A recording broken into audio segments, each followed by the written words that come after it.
Bonjour et bienvenue pour cette communication en cadre du colloque La représentation du renouveau dans le monde du livre. Alors pour ce colloque, j'aurai un focus sur la bande dessinée. Donc il s'agit de revenir un peu rapidement, mais sur différentes manières dont la bande dessinée s'est nommée. La bande dessinée qui est quand même un art relativement récent et qui très régulièrement en fait cherche à se renommer en rupture avec ce en quoi on pourrait l'enfermer. En fait, dès sa création, le moment où on date, alors il y a des débats après, d'esthètes et aussi de pays sur la naissance de la bande dessinée. À vrai dire, c'est pas forcément très intéressant, mais en tout cas, un des premiers qui la conceptualise en tant que telle, c'est Rudolf Topfer, et il sort au début du 19e siècle, première moitié du 19e siècle, plusieurs ouvrages autographiés, plusieurs ouvrages où il raconte en séquence. Et en fait, lui il écrit à des intellectuels de l'époque, il écrit à Sandburg, il écrit à Goethe, et il discute par lettres, et il explique avoir inventé un art nouveau qui est la littérature en estampes. Donc il a pris le terme littérature, il a pris le terme d'estampes, qui passe du dessin via la reproduction, et il les a mêlés ensemble pour faire la littérature en estampes. Pour lui, c'est ça, c'est spécifique, c'est un nouveau mode de narration, c'est ni du roman illustré, ni du dessin, ni de la caricature qu'il pratique aussi. Donc voilà, donc lui, il parle littérature en estampes, donc vraiment construit par rapport à deux autres arts. C'est toujours un peu amusant de constater qu'on parle encore beaucoup aujourd'hui du roman graphique, qui finalement utilise un peu le même principe légitimement. Et donc, ce qu'il dit Topfer, littéralement, il écrit un texte, en fait, il écrit des textes sur cette littérature en estampes, et il écrit ce petit livre d'une nature mixte. Il se compose d'une série de dessins autographiés au trait. Chacun de ces dessins est accompagné d'une ou deux lignes de texte. Les dessins sans le texte n'auraient qu'une signification obscure. Le texte sans les dessins ne signifierait rien. Le tout ensemble forme une sorte de roman, d'autant plus original qu'il ressemble pas mieux à un roman qu'à autre chose. C'est vraiment une distinction qui est faite. Et donc ça, c'est dans une notice à Monsieur Jabot, l'histoire que vous voyez là, donc réalisée en 1831. Et donc c'est vraiment voilà, une volonté de se distinguer, tout en s'appuyant sur des termes qui existent déjà. Et ça nous vient au nom de la bande dessinée. Littérature en estampes, c'est la même chose, littéralement. Enfin, c'est vraiment venu par là. En France, on a dit littérature en estampes, on l'a pas vraiment forcément beaucoup dit, mais c'était utilisé par, en tout cas, Topfer et ses épigones. Par la suite, on a beaucoup utilisé le terme d'illustré en France, avec les revues de bande dessinée du début 20e, les pieds nickelés, tout ça, les patents. On parlait des illustrés pour la jeunesse. Voilà, donc ça distinguait mal, roman illustré, bande dessinée. Il faut dire que les bandes dessinées françaises étaient quand même avec des pavés de texte sous la case. Et ensuite, c'est devenu la bande dessinée. Donc, je ne sais même plus quand est-ce que ça a été inventé, mais en tout cas, en France, dans le monde francophone, à vrai dire, c'est pareil au Québec, c'est pareil en Afrique subsaharienne, on utilise le terme bande dessinée. Un terme qu'on retrouve pris en portugais, alors j'essaie de le prononcer sur ces bandas desanadas, mais bon, moi je ne parle pas du tout portugais. En tout cas, un terme qui a été repris comme ça, et un terme qui en fait a ses limites, parce qu'il met la bande, il met le dessin, mais il parle pas de la narration, il parle pas de, voilà, il parle pas de différentes choses. Il parle pas non plus, voilà, il met forcément en bande, alors c'est pas forcément le cas. Il exclut le roman photo, ce qui est pas le cas pour tous les gens qui réfléchissent sur la bande dessinée. Et en fait, on voit quand on regarde les autres manières de nommer la bande dessinée que c'est extrêmement aléatoire par rapport au contexte historique. Il y a pas quelque chose de très clair dans le nom, en fait. Le nom ne définit rien, contrairement à ce qu'on pourrait croire. Euh, En Italie, on dit fumetto, c'est ces petits ballons de fumée, donc c'est la petite bulle. Donc ça veut dire que tout ce qu'il y aurait dans l'histoire est forcément une bulle. Non, évidemment. Il peut ne pas y avoir de texte, il peut ne pas y avoir de petites phylactères, et c'est quand même une bande dessinée. En Colombie, le terme vignetta est utilisé. Bon, bah, vignetta, c'est la vignette, c'est la case. Euh, Pareil, dans la BD sans case. Historieta en Argentine, c'est la petite histoire. Bon, c'était, je ne vais pas dans le contexte historique, mais voilà, c'est un petit une petite histoire courte, une narration, voilà, un peu anecdotique peut-être, voilà. C'est encore autre chose finalement. Historieta, ça pourrait très bien être une nouvelle, ça pourrait très bien être quelque chose qui n'a rien à voir avec le dessin. Alors, aucun de ces termes ne parle de dessin directement. Alors aux États-Unis, comics, c'est pareil, c'est aussi, et ça vient de la manière dont on publiait des strips humoristiques dans la presse, des petits strips comiques. Donc ça s'appelle souvent le comic strip. En fait, le terme comic, c'est développé pour parler de toute la bande dessinée, ce qui est particulier parce qu'il y a beaucoup de comic strips qui n'étaient pas des comic strips, c'était juste des strips du coup. Vous lisez les histoires de la petite orpheline, je sais plus comment, Little Orphan Annie, je crois, enfin voilà, ou Prince Vaillant, ça n'a rien d'humoristique. Donc en Espagne, on a un autre cas encore. Alors, le mot en espagnol, comica, c'est assez fréquent, hein. Donc là, on voit la traduction de l'espagnol, translation depuis l'anglais, mais on dit aussi TBOS, qui était le nom en fait d'une revue, TBO, et qui a donné son nom à la bande dessinée en général, qui était le nom d'une bande dessinée, donc un peu comme le Frigidaire ou autre chose. Donc vraiment, on n'a pas du tout, en termes de nom, au niveau international, une unité. Et encore, je ne parle pas du manga, parce que là, les débats de traduction sont encore assez... il y a encore des débats sur la traduction réelle, et n'étant pas expert, je ne peux pas m'y aventurer. Mais ça veut encore dire autre chose. Et il y a plusieurs tentatives qui ont été faites, hein, voilà, notamment pour se débarrasser du terme comics. Hein, on voit ici comics CS. On voit que par exemple dans la vague underground des années 60-70, on va utiliser le terme comics avec un X. Zap Comics, Women's Comics veulent se démarquer des comics qui sont des productions mainstream dominantes, voilà, contestées pour leur côté conservateur ou moins original, dans le cas de Women's Comics, hétéronormé, uniquement des hommes, etc. Zap Comics plutôt BD underground qui casse les codes.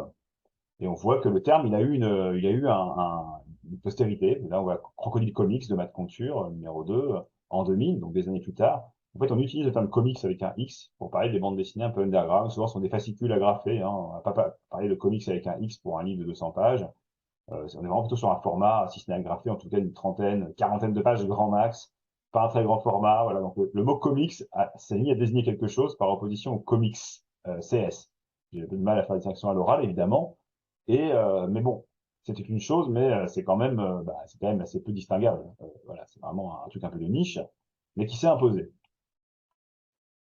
Ce qui est vraiment devenu, voilà, le terme vraiment utilisé, hein, c'est graphic novel, le roman graphique, hein, donc avec Will Eisner, qui était un auteur de comics CS, hein, euh, le Spirit, des comics de super-héros, et qui va décider dans 78 de sortir A Contract with God, un pacte avec Dieu, qui va pour lui casser, qui veut pas s'appeler comics parce que c'est pas drôle, qui a une ambition narrative qui est beaucoup plus grande que juste de faire des comics.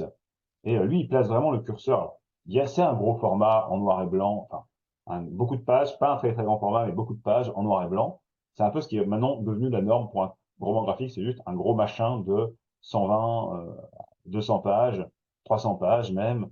Ça peut être en couleur maintenant, et voilà. Roman graphique, maintenant, ça veut dire à peu près n'importe quoi qui a un one-shot un peu gros, et encore, maintenant, il peut y avoir des romans graphiques qui sont en plusieurs volumes.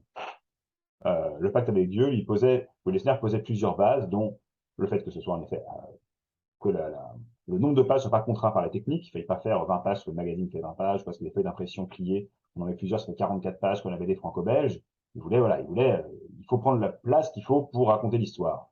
Il rajoute à ça une vraie ambition narrative au niveau des sujets. Il y a des sujets, on peut n'importe quel sujet, donc c'est quand même l'histoire d'un pacte avec Dieu, une histoire de trahison, d'un pacte avec Dieu par rapport à la mort d'enfants, etc. Enfin, vraiment, c'est très lourd, hein. C'est un croyant qui se rend compte qu'il n'a pas eu que Dieu ne lui a pas rendu son serment. Et c'est aussi le noir et blanc que lui revendiquait à ce moment-là. Et on le voit, une construction graphique différente. Il voulait explorer des choses, pas forcément la case droite. Il peut y avoir peu de cases dans une page, et puis après les petites cases, voilà. Il y avait une volonté de pouvoir avoir une amplitude plastique qu'il n'y avait pas d'habitude. Bon, en fait, c'est resté roman graphique, malheureusement quasiment une marque aujourd'hui, un terme pour dire gros machin, voilà, un gros machin qui n'est pas une série. Et puis en fait, finalement, il y a des séries. Enfin, c'est devenu un terme marketing qui n'a pas une identité très claire en termes de réalité. Parce que moi, je m'amuse de voir que littérature en estampes, finalement, un siècle avant, c'était pas si loin, plus d'un siècle avant. Et d'ailleurs, le terme, avant qu'il fasse qu'il devienne en France très, très connu, hein, un roman graphique, il a été quand même pas mal utilisé, hein. On voit qu'en 83, la revue À Suivre, c'était une revue qui avait voulu justement se créer pour mettre beaucoup autour de Hugo Pratt et son Corto Maltese, mais aussi autour de Tardy ou d'auteurs comme ça, de Comès notamment, voulu avoir des chapitres plus longs, du noir et blanc beaucoup, affirmer une marque littéraire. C'est une sorte, je crois, alors, j'ai entendu ça, mais j'ai plus la source exacte, mais voilà, ils voulaient comme une sorte d'édition de minuit de la bande dessinée. En tout cas, on voit que les collections éditoriales ensuite sont devenues les romans à suivre. Ça, c'était les albums tirés de la revue, hein, où il y avait à chaque fois des chapitres de 20, 30 pages qui paraissaient. Et recueillir un album, ça devenait des grands formats, là, pour le coup. C'était les romans à suivre. Voilà. C'était pas de la bande dessinée, c'est du roman. Voilà. Alors, il y a l'entre-deux avec Dargaud, qui, plus de 15 ans, 15 ans plus tard, lance les romans BD. Voilà. Il y a roman, il y a BD, on mélange les deux pour essayer de préparer Là, on est vraiment dans ce qu'on appellerait aujourd'hui un roman graphique classiquement, hein. C'est le premier livre de Johann Sfar. C'est 120 pages, 150 pages, je sais plus exactement, même 100 pages si ça se trouve, mais en tout cas plus que le format habituel. Un format assez petit et voilà, une grosse BD. Et donc, roman BD, pour essayer de dire, regardez, essayer de s'adresser au lecteur littéraire. Il faut savoir que la collection roman BD n'a pas spécialement marché, donc ça n'a pas été un succès marketing fou à ce moment-là. Alors que le roman graphique aujourd'hui, ben, on voit bien, hein, voilà, j'ai mis cet extrait de Cahiers de la BD, on va y revenir d'ailleurs. Et pourquoi le roman graphique est à la mode, hein, en 2019, on voit le roman est multiple, le roman est graphique, ça c'est un extrait d'une librairie. On voit, voilà, le mot roman graphique est devenu un terme très fort, c'est aussi un terme un peu distinctif, hein. On entend des fois, moi qui suis bibliothécaire, des gens me dire, moi je lis pas de BD, je lis des romans graphiques. Voilà. Je vais pas lire de BD, je vais lire un roman graphique, j'aime pas trop la BD. Voilà. Ce qui est assez incroyable parce que finalement vous avez aussi par exemple des mangas qui sont des petits formats qui font toujours 120 pages, etc., et qui sont souvent en noir et blanc. Il viendrait à l'esprit de personne de les classer en roman graphique, alors qu'ils répondent finalement aux normes un peu typées. Il y a quelques mangas plus grand format, plus luxueux dans la forme en fait. Je pense que c'est ceux de Mizuki ou ceux de Tatsumi, enfin ça arrive, des mangas édités de manière un peu plus luxueuse, des Taniguchi comme Le Sommet des Dieux. Là, les gens vont dire ça, c'est du roman graphique. Donc c'est vraiment plus une question de prix et de forme, à mon sens, commercial que de réalité à l'intérieur. Même si on a gardé quand même, aujourd'hui, on se permet, peut en bande dessinée publier très facilement des trucs qui vont faire 200, 300 pages, ce qui était complètement impensable il y a 40 ans quand même. Donc il y a quand même, au-delà de la mode et du côté marketing, il y a quand même un intérêt narratif qui est là. Alors je disais, je voulais pas les cahiers de la BD parce que c'est un petit peu cocasse, parce qu'on parle de renouveau, de nomination, de se nommer justement. Il y a une revue qui s'appelle les Cahiers de la bande dessinée, qui est une revue un peu mythique, qui a été relancée en 2018 après plus de 20 ans d'interruption, et en s'appelant les Cahiers de la BD, et pas les Cahiers de la bande dessinée. Il y a eu un petit débat là-dessus parce que pendant les années 2000, pas mal, 2000-2015, on veut, les auteurs de bandes dessinées un peu alternatives, des bandes dessinées un peu différentes, qui expérimentent face à la masse, ne veulent pas s'appeler BD, mais bande dessinée.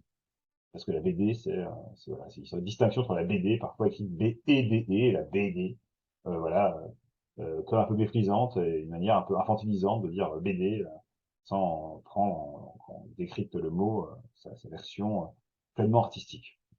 J'ai mis cet extrait que je trouve assez amusant, parce que c'est une thèse importante, un livre important de Sylvain Lesage, publié à la bande dessinée, qui étudiait les éditeurs franco-belges et l'album, voilà, de 50 à 90. Et dans ce travail, il a écrit justement en note au tout début, nous avons systématiquement et délibérément employé le syntagme bande dessinée sans recourir à l'abréviation BD. Cette abréviation renvoie en effet, selon nous, à des connotations enfantines ou familières plus dommageables que les répétitions inévitables du terme.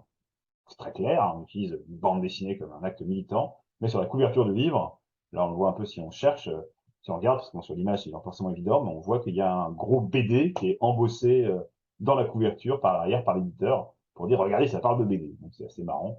Voilà, bon, je suis pas un grand militant de cette lutte BD bande dessinée, mais on l'a dans plein de manières de se nommer. Hein, c'est comme les fanzineux, fan éditeurs, voilà, auto-éditeurs, micro-éditeurs, enfin, il y a tous ces débats-là. Mais donc c'est vraiment très rigolo cette mélange entre voilà, l'acte de foi au début qui va être tenu dans tout le livre, mais en couverture, boum, un gros BD embossé derrière. Alors dans les années 90, il y a un renouveau de la bande dessinée, hein, où plusieurs auteurs, après une vague des années 80, où beaucoup d'éditeurs alternatifs ont disparu. Tout d'un coup, il y a une collectif de jeunes auteurs qui se crée, que ce soit Frémok, que ce soit Ego Comics, que ce soit Six Pieds Sous Terre, que ce soit l'association qui est plus connue, qui lancent leur nouvelle maison d'édition. Et elle va être appelée un peu la nouvelle bande dessinée. Et la nouvelle bande dessinée, en hommage, en fait, c'est lié au nouveau roman, mais c'est une manière de l'ancrer dans cet ancrage littéraire. L'idée, c'est de gagner de la noblesse, mais on se rattache toujours à un élément littéraire qui, en plus, n'a pas vraiment de rapport. Hein. Le rapport entre la nouvelle bande dessinée et le nouveau roman, autant Loubapo, le joueur de BD potentiel, il y a un rapport avec Loulipo, ça fait partie des déclinaisons de Loulipo, autant la nouvelle bande dessinée, et d'ailleurs, les auteurs invités dans ce livre, Duc d'Aillez, sorti en 2002, il y a vraiment pas de grand il n'y a vraiment pas de rapport forcément énorme entre un Rabaté et un Dupuy Variant ou un De Crécy. Enfin, leur approche n'est pas du tout la même. Voilà. Le terme nouvelle bande dessinée, ça permettait d'acter un renouveau et de se lier aussi au nouveau roman.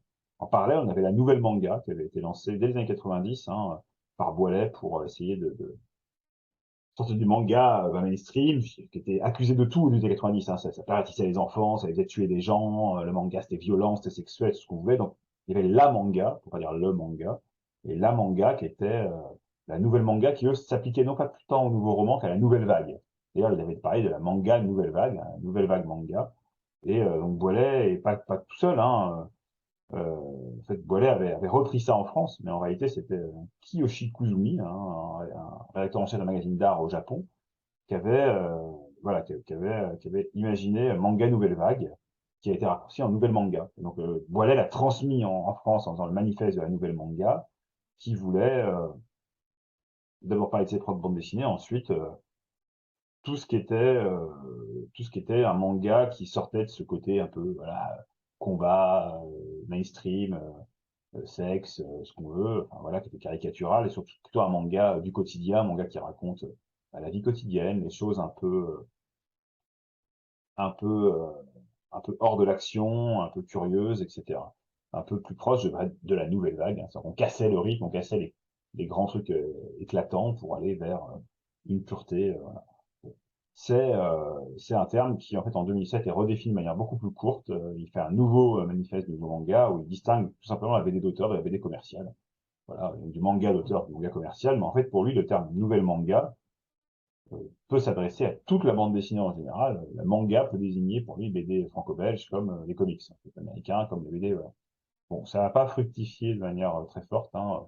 Le terme a existé, etc., hein, mais ça n'a pas fructifié tant que ça. Boilet a complètement quitté la bande dessinée aujourd'hui, donc euh, voilà, il fait tout à fait autre chose. Hein, c'est pas, il a plutôt un beau succès, c'est pas le problème. Mais du coup, le terme n'a pas été réapproprié non plus des masses. Et nouveau, c'est un peu moins utilisé maintenant, et c'est vrai que ça fait toujours sourire, puisque bon, les références qu'il peut y avoir, un nouvel vague, un nouveau roman, euh, puisqu'on voit que dès 75, en fait, on avait dans l'écho des savanes quelqu'un qui réclamait Mandrika en couverture de cette revue, ou des auteurs déjà créé un collectif, un magazine collectif, hein, pour porter leur bande dessinée, parce que c'était fait refuser dans d'autres magazines, notamment Mandrika avait fait une BD du Concombre masqué qui plante et qui regarde pousser des cailloux dans un jardin zen, et du coup ça a été refusé par Pilote, et ça a été un peu le principe de base du lancement de l'écho des savanes, et aussi des BD plus lâchés sur les questions sexuelles. Et donc lui, il affirmait dans ce numéro voilà, 15 de l'école des savanes en 75, la nouvelle BD, c'est dans l'écho qu'elle est. Alors on voit qu'il y a nouveau, hein, la nouvelle BD, donc ça en parlait déjà. Il y a BD, BD, donc je disais que c'était plutôt vu après comme un côté moqueur, mais voilà, on voit que c'est assez rigolo de voir ces mélanges et que les choses se refont souvent. J'ai évoqué rapidement Lou Bapo pour dire que là c'était quelque chose d'ancré complètement dans l'héritage littéraire. Hein. On note que Jean-Christophe Menu, le créateur de l'association, donc la maison d'édition une, un peu tête de phare du renouveau des années 70, des années 90, pardon, Jean-Christophe Menu qui va derrière être un des fers de lance au sein de l'association de Loubapo, va ensuite soutenir une thèse en 2011 sur la bande dessinée qui s'appelle La bande dessinée et son double en référence à Antonin Artaud. Donc on a des générations, et pas que lui, hein, très marquées par l'héritage littéraire, aussi des surréalistes, de la nouvelle vague, du nouveau roman, et qui veulent s'inscrire dedans, de manière très très directe. Et plus tard, c'est un autre terme qui va arriver, en fait, dans les années 2000. Donc, une nouvelle BD, un peu utilisée, mais bon, c'est pas le truc qui marche tant que ça. Et un terme qu'on va voir beaucoup, c'est les indépendants. Les indépendants vont être tout le temps. Et donc là, on voit Jean-Christophe Menu, justement, qui avait écrit un texte, voilà, un texte à charge en 2005, un plate-bande, contre la manière dont les gros éditeurs reprenaient les auteurs découverts pendant 15 ans par les indépendants, par eux, pour les faire signer des albums plus commerciaux, etc. Et en fait, Jean-Christophe Menu conteste le terme indépendant, il n'est pas d'accord avec le terme indépendant, il trouve qu'il est idiot. Lui-même est indépendant, certes, mais Delcourt ou Glénat, qui sont deux des plus gros éditeurs de bande dessinée, en fait, leurs boîtes appartiennent à ceux qui l'ont créé, ce sont des indépendants. Ils sont indépendants, ils possèdent leur propre boîte, donc il n'y a pas de raison de ne pas les compter comme des indépendants. Donc il ne veut pas prendre ce terme indépendant, même s'il l'utilise, parce qu'il n'y a pas le choix, c'est le terme conventionnel à ce moment-là, mais il défend l'utilisation d'un terme qui s'appellerait alternatif, voilà, parce que alternatif est toujours, toujours correct, en fait, parce qu'on est une alternative au système le dominant, on est une alternative au mainstream, on est une alternative aux choses qui sont dominantes, donc même quand l'alternatif est repris et ressucé par le mainstream, finalement, il y a toujours une alternative que vous pouvez dessiner. Il évoque d'autres termes comme l'underground, donc qui est plus marqué historiquement par un côté américain et des productions spécifiques qui collent pas à toute la BD alternative. Et puis avant-garde, bien sûr, mais alors avant-garde, là, qui est très marqué aussi historiquement, littérairement parlant, qui ne correspond pas forcément à toutes les structures, à toutes les structures d'édition. Donc, il y a ce duel pendant pas mal d'années entre indépendants et alternatifs qui va se créer, hein, un duel pas virulent, mais qui existe. Et dans un livre du même éditeur, NIF, hein, ceux qui avaient édité la nouvelle bande dessinée, ils éditent des entretiens avec des éditeurs, et on voit, c'est assez intéressant, qu'ils réunissent dans deux parties, d'un côté les indépendants qui possèdent leur maison, et en fait on y trouve aussi bien le menu donc, de l'association que les éditeurs de Frémok, qui est vraiment un éditeur très outsider, vraiment un éditeur proche de l'art contemporain, d'approche très de BD qui casse les codes, hein, de ce qu'on imagine comme la bande dessinée, qui peut aller à l'abstraction, qui peuvent aller à des choses très graphiques, à Glénat et Delcourt, parce que c'est eux qui sont, voilà, ils possèdent leur maison d'édition. Donc il appuie que ce sont les indépendants. Et les termes, en fait, sont concurrents pendant pas mal d'années. Là, on voit des exemples, hein, la BD indépendante américaine. Hein, pour le coup, on l'utilise encore de temps en temps pour les questions des Américains, justement, les BD indépendantes par rapport au gros marché. Surtout qu'il n'y a pas la même question de gros éditeurs qui sont indépendants. Et puis, on voit là un article sur la BD alternative. Alors, de manière assez curieuse, le prix de la BD, le prix Fanzine du Festival d'Angoulême, donc le prix de Fanzine, les fanzines, magazines amateurs, c'est périodique, qui sont vraiment périodiques, mais c'est productions amateurs qui sont si ce n'est amateur, en tout cas auto-édité en dehors du circuit commercial. Ouais, c'est pas forcément amateur, mais c'est des professionnels qui le font, mais c'est totalement en dehors des circuits commerciaux de vente et qui est fait, voilà, souvent un peu do it yourself, qui est fait soi-même, à la photocopieuse, vraiment, voilà, on a le contrôle de la production, a été renommé prix BD alternative justement, euh, voilà, il n'y a pas si longtemps. Et donc c'est voilà, c'est un terme alternative indépendant qui est toujours mélangé. Là, on voit dans le même texte, sur le même site Actu BD, hein, la bande dessinée indépendante en Afrique. Voilà, donc il y a un salon de bande dessinée indépendante en Afrique, mais c'est dans lequel, il est écrit qu'en Afrique, par la force des choses, la BD alternative est en quelque sorte la norme. Donc le terme, en fait, devient, ce terme, on voit qu'il est toujours utilisé, finalement les deux termes sont utilisés, indépendante et alternative, de manière un peu interchangeable. Il n'y a pas encore quelque chose qui s'est imposé radicalement dans le discours. Dans le discours des éditeurs alternatifs, le terme est quand même marqué, de tel point que depuis 2014, le syndicat des éditeurs alternatifs a été créé. Alors son nom n'indique pas, mais il concerne en fait principalement les éditeurs de bande dessinée, ou en tout cas d'images. Donc il y a, voilà, ceux qui veulent se nommer, eux, ils ont voulu se nommer syndicat des éditeurs alternatifs. Hein. C'est vraiment un terme qui a été revendiqué par rapport notamment au groupement BD du SNE, hein, le syndicat national de l'édition, qui regroupe plutôt des grosses structures, des gros éditeurs, qui est parfois appelé le BDF, le MEDEF de l'édition. Voilà. Et puis il y a d'autres options, alors là, l'avant-garde, hein, comme on disait, hein, du Neuf, qui est un site de bande dessinée qui est un site de bande dessinée, genre qui veut ouvrir à d'autres manières d'approcher la bande dessinée, mais qui en fait peut parler de bande dessinée complètement mainstream. Hein, il y a des articles sur les Schtroumpfs, pas sur du Neuf, mais l'idée c'est qu'on en parle différemment. C'est sous-titré l'autre bande dessinée. Donc avant-garde, hein, j'ai déjà évoqué rapidement, Menu en parlait, hein, mais ouais, la bande dessinée d'avant-garde, c'est quand même un acte un peu militant, un acte un peu revendiqué, sans doute des manifestes plus fréquents, et une politique de rupture, notamment économique, qui est pas forcément là chez tous les éditeurs alternatifs du tout. On a le cas hein, de certains, hein, comme là, on voit le Frémok, j'en parlais, hein, qui publie de la poésie visuelle, comme il dit. Alors, eux, ils disent, voilà, ils sont pas une maison d'édition, c'est une plateforme, et ils publient des ouvrages de littérature graphique qui vont de la bande dessinée à la poésie visuelle.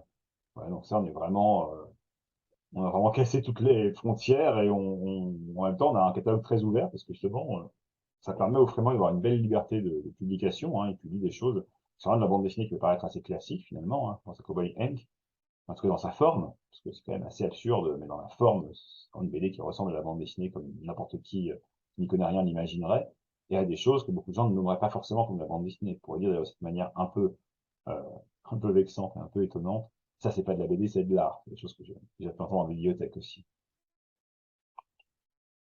Et l'avant-garde, on voit que notamment là, il y a eu cette revue justement lancée en 2004, il me semble, par l'artiste graphique, et là ça avait fait beaucoup de bruit, parce qu'il y avait beaucoup d'éditeurs, beaucoup d'auteurs, voilà, de qualité, c'est un éditeur de qualité aussi, mais le slogan, c'était les avant-gardes soft. Alors, les avant-gardes soft, vraiment, là, Je pense que ce slogan avait, à mon avis, pour but à la fois de marquer une rupture, tout en disant que ça allait aller, et du coup les a plutôt desservis parce que vraiment c'est une revue qui était pas mal, hein, qui avait des belles choses dedans, mais qui a été assez contestée rien que pour ce titre à sa sortie.